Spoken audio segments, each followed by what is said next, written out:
중국 경제가 3분기에 5% 가까이 성장을 했습니다. 중국이 코로나19의 첫 진원지였다라고 하는 점을 감안하면 굉장히 놀라운 반전이 아닐 수 없다, 이렇게 볼 수 있는데요.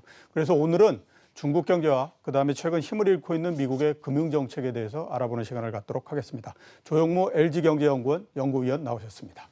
안녕하십니까? 안녕하세요. 예. 자, 먼저 코로나19서부터 좀 한번 여쭤보도록 하겠습니다. 네.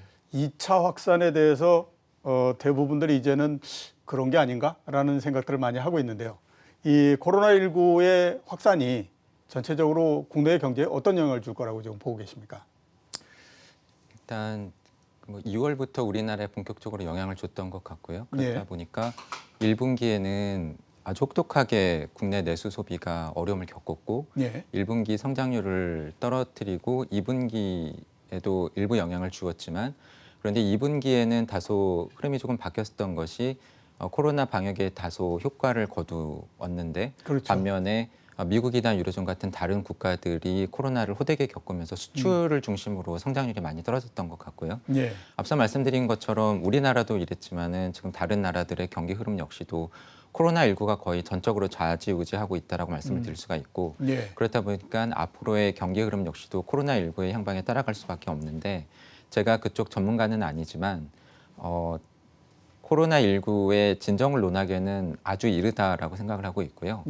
지금 두 번째 사이클, 세 번째 사이클 이야기도 나오고 있지만 올겨울을 지나면서 좀 어려움을 겪을 가능성이 있고 내년까지는 상당히 진정되기 어려울 가능성이 있기 때문에 그러면서 향후 경기를 낙관하기는 어렵다라고 판단을 하고 있습니다. 역시 국내 경제에서 현재 상당한 걸림돌이 될 수밖에 없다. 이렇게 이제 봐야 될 것 같네요.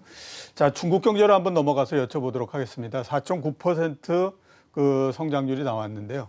원래 생각했던 것만큼 나왔다고 보십니까? 어떻게 LG경제연구원에서는 당초에 어느 정도 전망을 하셨었습니까?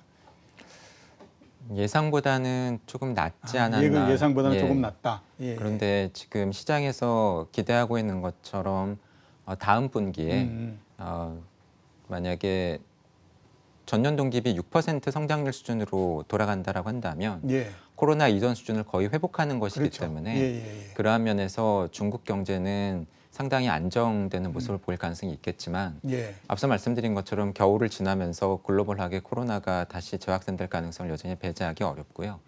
그리고 중국 경제가 성장률을 6%를 회복을 한다고 하더라도 그 내용은 상당히 좀 다를 가능성이 있을 것 같습니다. 내수 소비라던가 소비 심리 같은 것은 과거만큼 살아나지 않은 가운데서 경기 충격을 완화하기 위해서 정부의 재정 지출이 매우 중요한 역할을 해야 될 것으로 보고 있고요. 그런 면에서 SOC를 중심으로 한 투자라던가 다른 나라들의 코로나와 관련된 경기 흐름에 큰 영향을 받을 수밖에 없는 수출 이러한 부분에 상당히 영향을 많이 받을 가능성이 있다라고 보고 있습니다. 자, 그러면 중국 경제가 어떻게 됐든지 아무튼 5% 정도 성장을 했는데요. 이 부분들이 우리나라 경제에는 어떤 영향을 줄 거라고 지금 보십니까? 일단은 우리나라 바로 옆에 인접해 있는 국가고요. 그렇죠.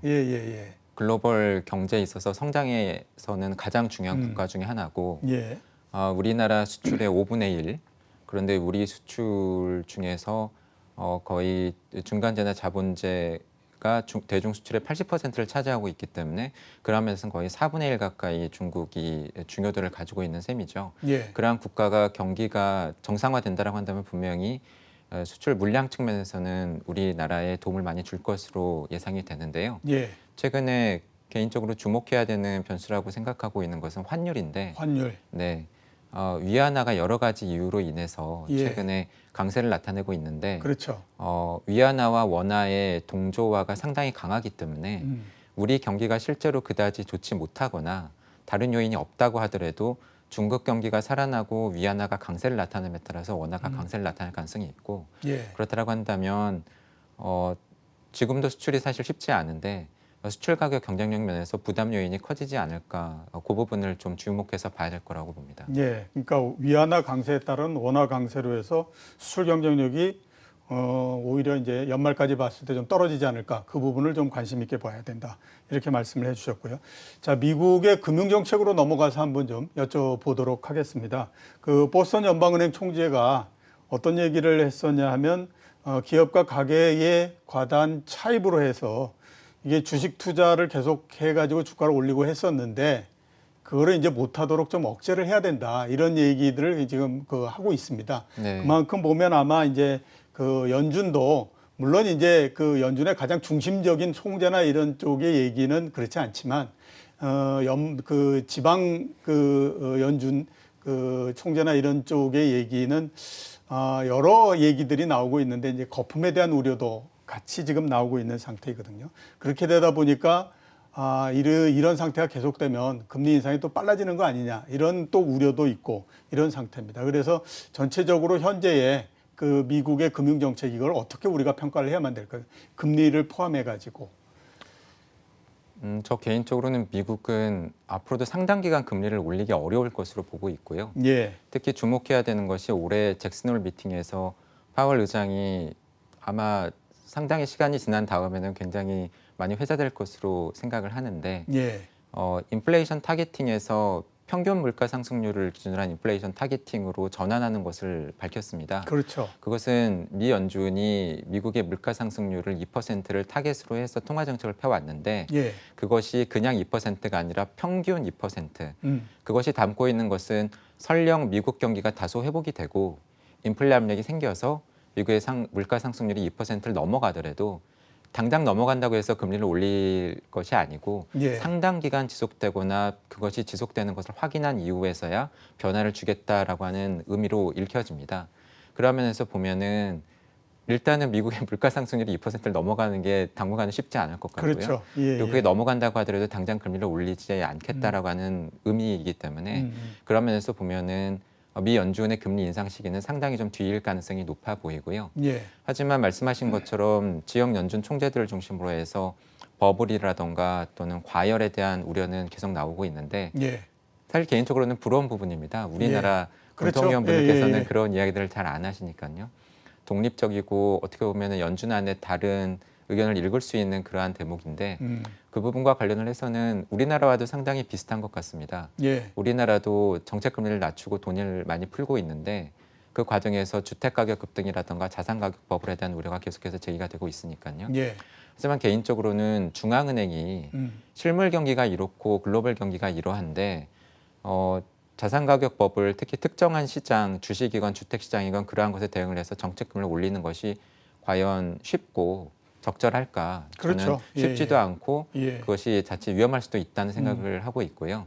그러면서 보면은 우리나라도 현재 한국은행은 정책금리를 낮추고 돈을 풀고 있지만 돈이 풀리는 채널에 해당되는 은행권을 대상으로 해서는 신용대출을 조인다라던가 대출 규제를 계속해서 강화하고 있기 때문에 예. 앞으로 미국에서도 그러한 양상이 나타날 가능성이 있지 않을까. 미 연준은 저금리를 계속해서 유지를 하지만 부동산이라던가 주택 또는 주식 버블에 대한 우려가 제기될 때 예. 대출 채널을 손을 보거나 예. 은행 채널을 손을 보는 그러한 식의 규제가 나올 가능성이 상대적으로 또 높지 않을까 하고 생각을 합니다. 예. 자, 말씀을 하셨기 때문에 한번 좀 여쭤보도록 하겠습니다. 대출을 조우거나 그러지 않다고 하더라도 지금 보면 상반기까지 은행의 수신 증가가 한 108조 정도 됐습니다. 작년도 네. 상반기가 50조 정도였기 때문에 거의 2배 정도 늘어난 거거든요. 네. 그러니까 이제 우리가 그냥 보면 주식이나 부동산 쪽으로 돈이 굉장히 많이 쏠렸을 거다라고 생각했는데 상반기를 전체적으로 보면 은행 쪽으로 계속해서 돈이 몰리는 그런 형태가 됐거든요. 그래서 이게 과연 어떤 이유 때문에 오느냐 하는 부분들이 굉장히 궁금할 수밖에 없습니다. 그러니까 추가적으로 이 가격이 오르는 거에 대한 부담이 생긴 건지 아니면 그냥 돈이 너무 많아서 오히려 은행 쪽으로 몰리는 건지 어떻게 지금 보고 계십니까? 이런 자금 흐름에 대해서는. 일단은 올해 상반기를 지나면서 돈이 굉장히 많이 풀렸고요. 우리나라 예, 역시도. 그렇죠. 정책 금리가 인하가 되었고 RP 거래도 한국은행이 했었고 돈이 많이 풀린 것은 저희가 분명히 인정을 해야 되고요. 예. 결국은 그 돈이 어디로 갈 것인가 하는 것인데 기업 쪽도 돈을 많이 빌렸고 정책 자금으로도 그쪽에 돈을 계속해서 주입을 하고 있고 그리고 억제하고 있지만 가계 쪽도 부동산 시장 움직임 때문에 돈을 많이 빌리고 있고요. 주식 투자도 많이 하고 계시고 그렇죠. 결국은 앞으로도 저는 양상이 비슷할 걸로 보는데 많이 풀린 돈을 회수하기는 상당히 어려운 국면이 상당 기간 지속이 되고 예. 그런데 그 돈이 어디로 갈 것인가는 사실은 그때그때 각 개별 자산 시장의 움직임, 예. 주식 시장이라든가 주택 시장 또는 대출 시장의 움직임에 따라서 다를 걸로 보고 있고요.